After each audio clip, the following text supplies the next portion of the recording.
The night Nia was born, the heavens opened as though spilling secrets. Storm clouds rolled across the sky and lightning slashed through the darkness, illuminating the thick canopy of trees around the small village of Mvula. On that night, a humble hut nestled near the forest's edge was bathed in an ethereal glow. Inside, Zira, a young mother, clutched her stomach in pain. Her breathing laboured. By her side stood Sefu, an elderly midwife known for her wisdom, who gently whispered words of comfort. The air was charged, filled with something unexplainable. "Hold on, Zira," Sefu murmured, her hands steady, though her eyes betrayed a glimmer of worry. In the village, it was said that certain children arrived in extraordinary ways under unusual signs from the gods. And tonight, all signs pointed to a birth of destiny. Finally, with a final anguished cry, Zira gave birth. The crying of the newborn was drowned by a loud clap of thunder, as if the skies themselves were welcoming her arrival. Sefu lifted the child into the dim light, her eyes widening as she noticed something extraordinary about the child she held. Little Nya possessed a rare, sacred duality, a blend of both masculine and feminine attributes. Sefu's heart raced as she carefully handed the baby to Zira, who gazed at her child in wonder. But soon worry clouded her eyes. She whispered, "What will the villagers say, Sefu? How will they understand this?" Sefu held Zira's gaze, her voice steady but low. "They don't need to know. We'll keep this between us. This child is special, Zira, marked by the gods for a purpose we can't yet see, but for now, it must remain a secret." Zira nodded, clutching her child close. She looked down at Nia's face, peaceful despite the thunderstorm raging outside. She vowed to protect her at all costs. A childhood in the shadows. As the years passed, Nia grew up surrounded by whispers and quiet protection. Her world was small, contained within the boundaries of her family's little home and the nearby forest. Nia was drawn to the forest's secrets, its soft murmurs, the rustling leaves, and the songs of unseen creatures. There she felt safe, a part of something vast and accepting. Yet, as Nia grew older, she began to notice differences between herself and other children. She saw it in the way her mother's face would tense whenever curious villagers came near. She felt it in the way her friends drifted away, sensing Nia's need for solitude. By the time she was a teenager, Nia understood that there was something unique about her. She noticed her mother's hushed conversations with Sefu and the caution in their eyes when they looked at her. There was a secret in her life, a shadow that followed her, invisible yet ever-present. "Why am I so different?" she once asked Sefu, sitting on the edge of a stream, her reflection rippling in the water. Sefu placed a gentle hand on her shoulder. "Some are born with gifts others can't understand, but gifts can feel heavy, Nia, and sometimes they come with challenges. Trust yourself, child. The gods have a plan for you." Nia looked up at the sky, feeling a mixture of confusion and curiosity. She didn't yet know what Sefu meant, but she felt a stirring within her, a quiet strength waiting to be awakened, a new friendship, a blossoming love. One bright morning, while fetching water from the village well, Nia met Kofi, a young farmer who had recently moved to Mvula. He was tall, with kind eyes and a gentle manner. His hands, rough from labour, held a warmth that made her feel seen, accepted. Nia found herself drawn to his quiet strength and understanding, and over time, a friendship blossomed between them.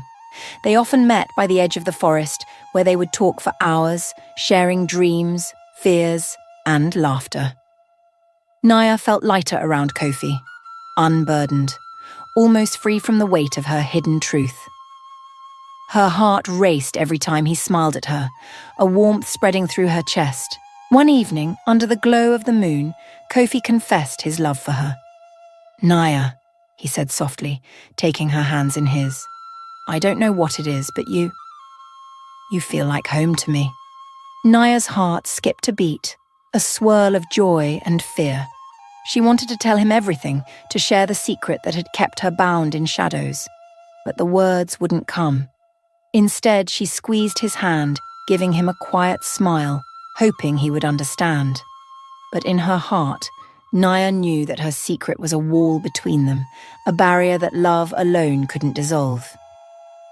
The Drought and the Oracle's Message. One summer, a great drought fell upon Mavula. The skies remained clear, not a cloud in sight, and the once bubbling streams turned into dry beds of cracked earth. The villagers grew desperate as their crops withered, and their livestock grew weak. The village elders decided to seek guidance from the oracle, a wise man who lived on the outskirts, known for his deep connection to the spirit world. With hopeful hearts, the villagers gathered under the great baobab tree to hear his words. The oracle's voice was somber, carrying a weight that made the villagers' hearts sink. "The gods are displeased," he said. "The balance of nature has been disrupted. Only a soul pure and untouched can restore harmony. We must offer this soul in sacrifice or face ruin." The villagers exchanged worried glances, murmuring among themselves.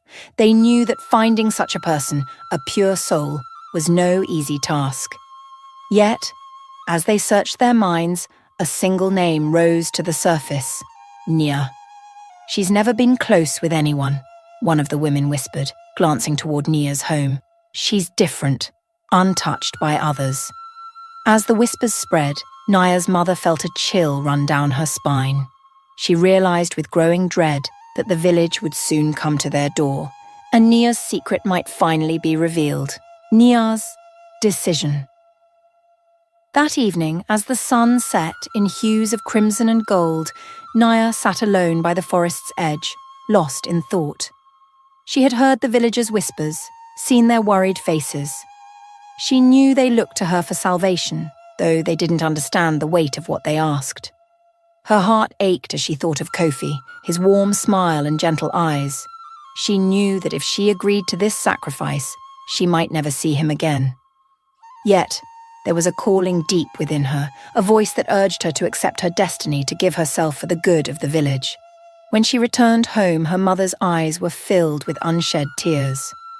"Naya," Zira whispered, her voice trembling. "You don't have to do this." Naya placed a comforting hand on her mother's shoulder, offering her a small smile. "I was born for this, wasn't I? This is why the gods made me as I am." She glanced toward the horizon where the first stars began to appear. "I don't know what awaits, but I feel ready." That night, Nia lay awake, staring up at the darkened ceiling, feeling a strange sense of calm. Tomorrow, she would face her fate, but tonight, she allowed herself to remember every laugh, every touch, every memory with Kofi. She held them close as if they were treasures she could carry into the unknown. The walk to the sacred cliff. At dawn, Naya stood at the edge of the village dressed in a simple white robe that fluttered in the early morning breeze. The villagers gathered behind her, their faces a mix of fear and reverence. In her hands, she held a small bundle of offerings, fragrant herbs, dried flowers, and a single white feather, a symbol of peace. As she walked through the village, the children who had once whispered about her mysterious ways now looked at her with wide eyes filled with admiration. The elders bowed their heads in respect, and Kofi stood at the edge of the crowd, his gaze intense and sorrowful. Naya met his eyes, her own gaze steady, a silent farewell passing between them. The path to the sacred cliff was steep and winding, cutting through thick forests and climbing rocky slopes. Naya walked alone, her footsteps silent, her heart steady. She felt the weight of her ancestors with her, a quiet strength guiding her forward. Finally, she reached the cliff's edge, where the sky met the earth. She knelt, placing the offerings before her, and began to chant an ancient prayer, her voice carrying across the empty sky. As the wind picked up, swirling around her, Naya closed her eyes, surrendering herself to the gods. As Nia knelt at the cliff's edge, the early morning sun began its slow ascent over the horizon, casting a warm golden light across the landscape.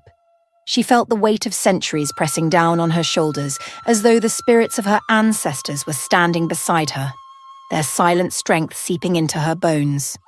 Her voice rose steady and clear, carrying the ancient words of the prayer that had been passed down through generations. With each verse, her voice grew stronger, resonating through the air and blending with the rising wind. The gods listened, the earth held its breath, and Nya poured her soul into her plea. The villagers stood far below, silent witnesses to the unfolding miracle. Kofi's gaze was fixed on her, his heart a blend of pride and grief. Knowing she was out of his reach, yet feeling her presence in every fibre of his being. His hand instinctively clenched around a small charm Nya had given him. A simple token, but one he now held as his last link to her. As Nya chanted, the skies darkened, and clouds gathered above, swirling and pulsating like living beings. The wind whipped her robe and she lifted her hands to the heavens, offering herself fully to the divine will. "Ancient spirits," she whispered, her voice a breath against the vastness. "Take from me what you will. Restore this land, bring life back to my people." At that moment, a bolt of lightning struck the cliff's edge, a crack of thunder roaring in its wake. The villagers gasped, and some fell to their knees, believing they had witnessed the moment Nya's life was taken. But when the smoke cleared, she remained kneeling, her form outlined by a faint glow, the divine intervention and transformation. Nya felt a surge of energy course through her body, a force that was both searing and soothing. It was as if her very essence was being unraveled and rewoven, thread by thread. She gasped, her hands clutching the earth as visions flooded her mind, visions of her ancestors, of spirits unknown, their faces filled with pride, urging her onward. She felt her heart open, expanding beyond the bounds of her physical body, a vessel of pure light and boundless love. Tears streamed down her cheeks, not from pain, but from the overwhelming sensation of becoming whole, of being freed from the constraints that had once held her. As the storm above reached its crescendo, a single ray of sunlight pierced through the clouds, bathing Nya in its warmth. And in that light, she felt the final part of herself transform. Her duality, the part of her she had once feared and hidden, dissolved into unity. She felt complete, as though every part of her was finally aligned, resonating in harmony with the universe. Nya opened her eyes, feeling a new peace within her, a lightness she had never known. She rose to her feet, her gaze turned skyward, a quiet smile gracing her lips. She knew in that moment that she had been touched by the divine and that the gods had granted her a new beginning. The rain falls, a village reborn. Back in the village, the first raindrops began to fall. At first, they came gently, like the soft whispers of a long-lost friend, but soon they grew into a steady downpour. The villagers cried out in joy, lifting their hands to the sky, feeling the cool water wash over them, renewing their spirits. They danced, laughed, and wept, their gratitude pouring forth as freely as the rain. Kofi, soaked and trembling, fell to his knees, his heart pounding as he looked toward the distant cliff. "Nya," he whispered, his voice choked with emotion. He had never been prouder, yet the ache of loss seared through him. She had given everything for them, and he knew deep down that he might never hold her again. As the rain continued to fall, the parched earth drank it in eagerly. Streams once dry began to flow, and the crops revived, their green shoots pushing up from the ground like hopeful prayers answered. Nya's return and a village transformed. Hours later, as the sun dipped low on the horizon, casting long shadows over the villagers heard footsteps approaching. They turned, and there, emerging from the mist like a vision, was Nya. She walked with a grace and serenity that was almost otherworldly, her face radiant, her eyes shining with a quiet strength. She seemed lighter, transformed as though she had shed a lifetime of burdens. The villagers gasped, some dropping to their knees in reverence.